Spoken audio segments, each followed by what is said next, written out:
I think the California theater audience should come to Figments for many reasons. One, it's an enjoyable show. They're going to laugh, they're going to gasp, it's going to be a mystery. They're going to, question what's going on. It's going to lead to some great conversations on the way home.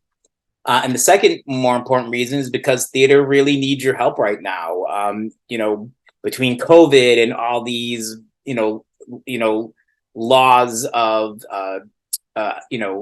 governing 99-seat theaters and freelancers and stuff like that. I mean, a lot of theaters just cannot put up as many shows as they used to, and any show right now is a blessing.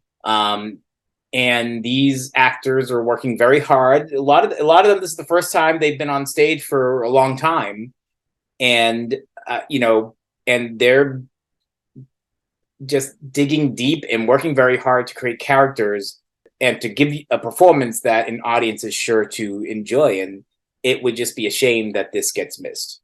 I'm Thomas J. Misuraca, the author of the new dark comedy Figments, opening at Brick House Theater in North Hollywood, produced by Force of Nature Productions. If you want to hear more, watch this video. I like writing dark comedy because I feel that, you're just able to dig a little deeper into that darkness of the consciousness that we all have, even if we don't want to admit it. I like that idea of having a character say that inappropriate thing that you're really not supposed to say in general company, the thing that makes the women gasp and the monocles pop out of eyes. That's part of it, the type of dialogue, and having characters who are not 100% moral. Doesn't mean they're completely immoral, but they're more questioning things about their lives, and they take actions that might not be, the most positive actions. And I think it leads to more exciting and interesting stories. But then to be able to laugh while this is happening is even more fun. I think there's nothing better to have a very dark moment happen and then follow that by a comedic moment. And the audience at that point wants to laugh, and you'll get the biggest laugh from that. But, I think writing comedy is fun, and you can get a lot of gravitas in comedy, but there's something about dark comedy that you can even go a little bit deeper, as I said, into characters, into the darker side of characters. You don't want to get too dark in a regular comedy. It just won't go well. But I think you can dig deeper into what makes people tick, even the worst of people.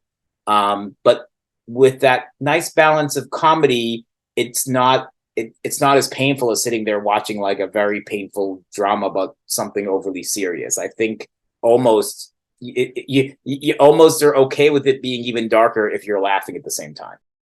Figments was a little bit of a Frankenstein monster of things that I had written before. There's a very small nugget of the very first screenplay that I ever wrote in college, having to do with a woman who was put into a mental institution by her mafia-ish husband. Though she wasn't crazy, he just trying to get her out of the way for some reason. I can't even remember what that was. But she inadvertently escapes and ends up in a deserted coastal town in New England and meets a writer. And the gist of the story is the writer's actually crazier than her. So that's sort of the nugget of the, and he's of course got the hots for her, but she doesn't want anything to do with him. I think she was probably the good character, so it was probably nice to him, but more so. So that idea was kind of buried in the back of my mind. And then we talk about dark comedy and digging into the darkness. I don't, as a writer, and as I always swear, I'm not going to write a play about a writer, and I'm always writing plays about writers. So this one kind of kicked off when I was just dabbling in the whole idea of sort of a writer speaking to himself and what he, the whole his characters come to life and he's talking to them and the characters don't like what they're doing. And I kind of felt that was all done before. But what I really liked about that was sort of a character digging inside himself with the whole self-doubt. And if that manifested in another person, and without giving too much away of the plot, like sometimes, even if we hear people say things to us, that might, people could say, oh, it's great, it's wonderful. A writer may hear, well, they didn't really like it because they just gave me a blanket answer or something like that. So it's a character dealing with, so I wanted to write a character dealing with self-doubts and how they manifest in other people. And if indeed, if these people who are giving him such negative comments, are they real? Are the people who are giving him positive comments, are they real?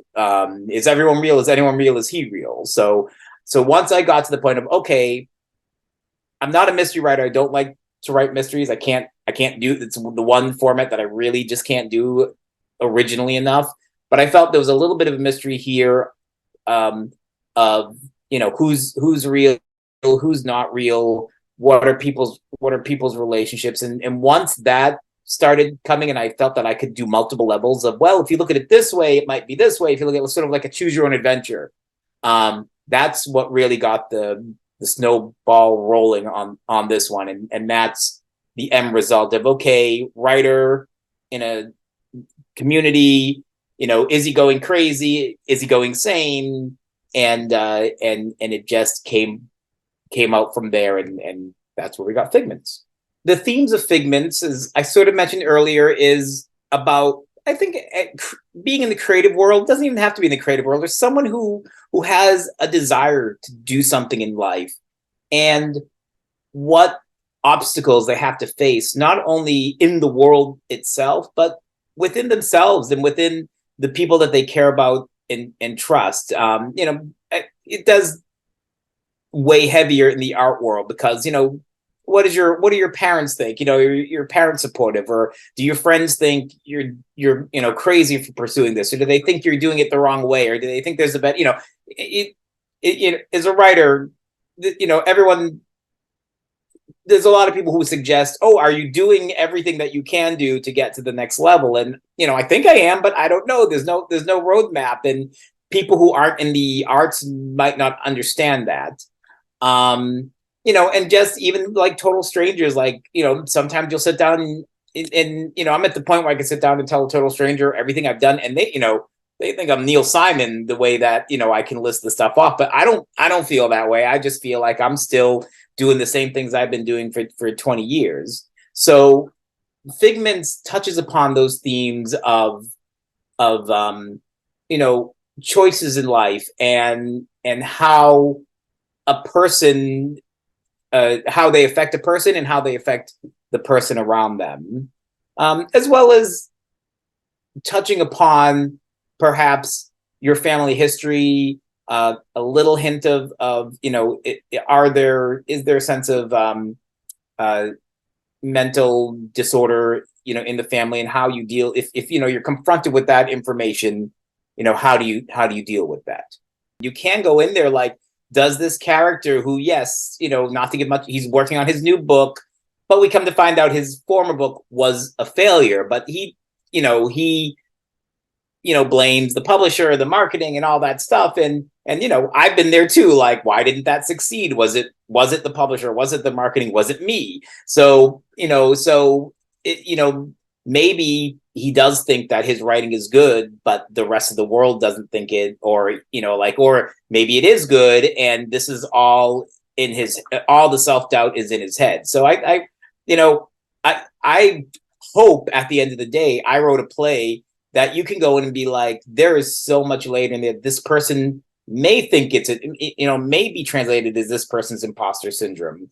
I like that more. I think there's a good little nugget of that being a possibility.